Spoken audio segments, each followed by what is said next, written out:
Good morning, dear students. Today I'm going to explain you regarding the importance of commerce.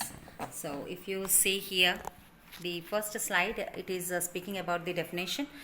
Commerce is that part of business, dear students, which is concerned with exchange of goods and services. So, basically, it is the distribution aspect of business.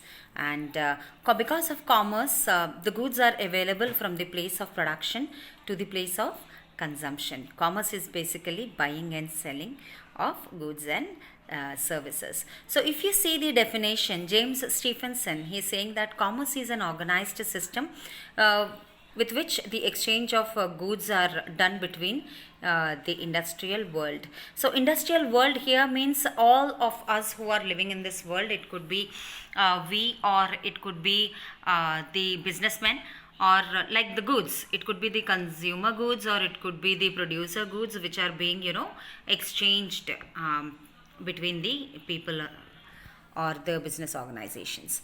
And the next definition, if you see, it has the commerce is the sum of total of those processes. Now all the processes whichever are engaged in the removal of hindrances means problems of person, place and time in exchange of commodities. Okay, dear students, commerce is further divided into two: trade and aids to trade. Now trade means buying and selling of goods and services, and aids to trade means these are, we can say that these are the auxiliaries, or let us say the helpers who are helping in doing the business, the buying and selling. So what are aids to trade here? How it is being helped, like how the hindrances, how the problems in trades are being removed is like the problem of person being, a person being at every place, it is being removed by trade. Trade means buying and selling. Time, products being available throughout the year. We use warehousing. Warehousing means the godowns where the products can be stored, and whenever there is demand, they are released into the market. Then in doing the trade, we sometimes face the problem of finance, that is removed through banking. And when our product is to be, when the promotion is to be done, we use advertising. So advertising is also one of the aids to trade, one of the helpers who help in doing the trade properly, doing the commerce properly. Then we also have communication. Communication, the information, interchange of information. So many methods have come up. We use mobiles, we use internet. So any information regarding the product, if we want, we can get it. If we want to give, even for that, this communication helps us as a channel of passing the information. And one more aids to trade is insurance.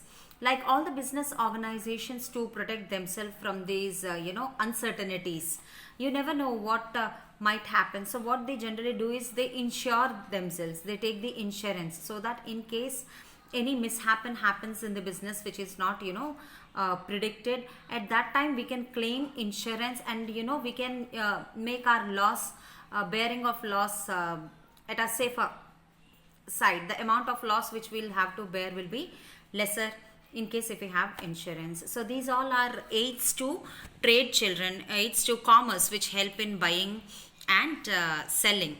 Like I said, first and foremost. And also place, it is transportation, which helps in taking the products from one place to the other place wherever there is demand. So these all comes under aids to trade, dear students. We have communication, advertising, warehousing, transportation, banking, insurance. Okay, these all together they help doing the business. That is why they are called as aids, means helpers in what? Trading, in buying and selling. So this was about commerce definition. So next we are going to see about importance of commerce. Let us go further. The first point we have is commerce tries to satisfy increasing human wants. Human wants are unlimited, dear students, and whatever we want, whichever item we want to buy, we can buy it. And how we can do that? Through commerce, any part of the world, if you need a commodity, because it has become, the technology has improved so much that the things are easily sent to other places. It might take some days of time, but yes, definitely the product is going to be available for the consumer. Consumer means who is actually consuming the product, who is actually using the product. So whatever the human wants, commerce is facilitating it, it's providing it.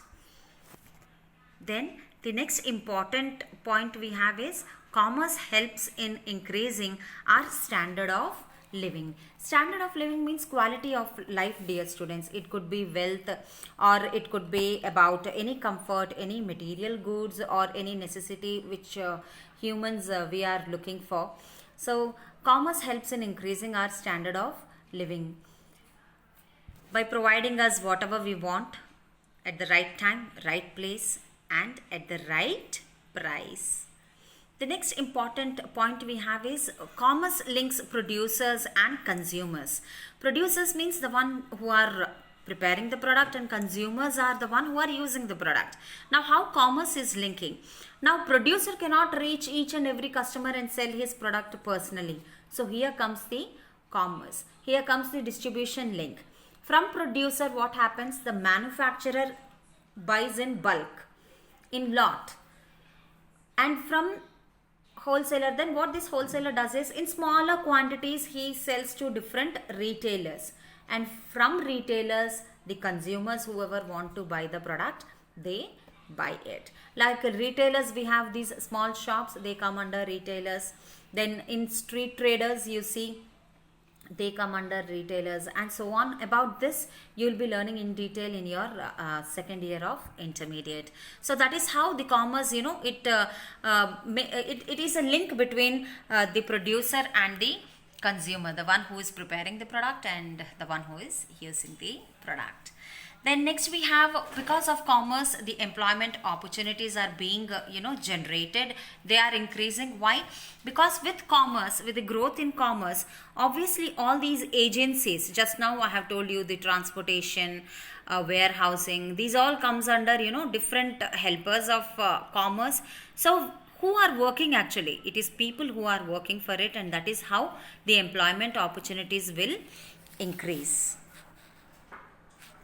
Then next point we have is commerce, it increases the national income and wealth. Because of commerce, the exports of the country increases, and the foreign exchange, it comes into the country, and that is how obviously the national income is also going to increase, like that. Okay, then we have is commerce helps in expansion of aids to trade. When our commerce is increasing, when this buying and selling activities are increasing, obviously the need for these agencies, need for aids to trade is felt more, and obviously when commerce is increasing, there is a growth in the aids of trade also. So that is again one important point why commerce is necessary.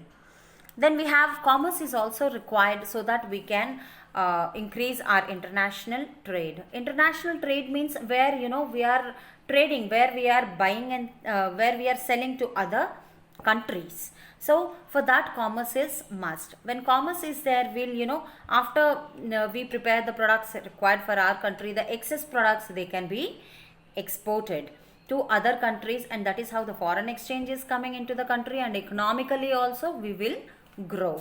So that is about international trade. The next point we have is commerce benefits underdeveloped countries. We are developing country, dear students, and underdeveloped countries which they need help in themselves improving or becoming developed. They can get this skilled labor, the talented labor workers from outside, and also the people who are very good at the technical knowledge, they can get from the developed countries, and with that extra knowledge they can use it in their own country and take their country also towards development.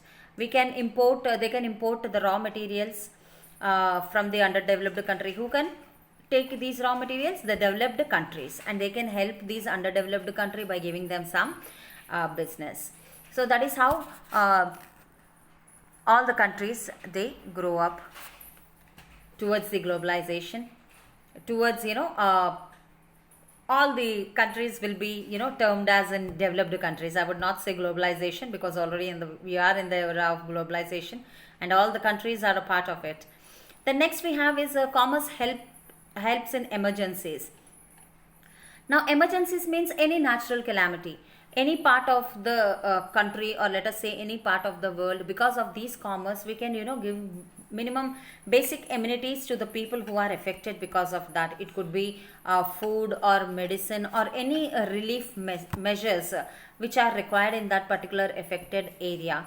So that is how the commerce comes there, because it is flexible in transporting the goods, or anything we can say.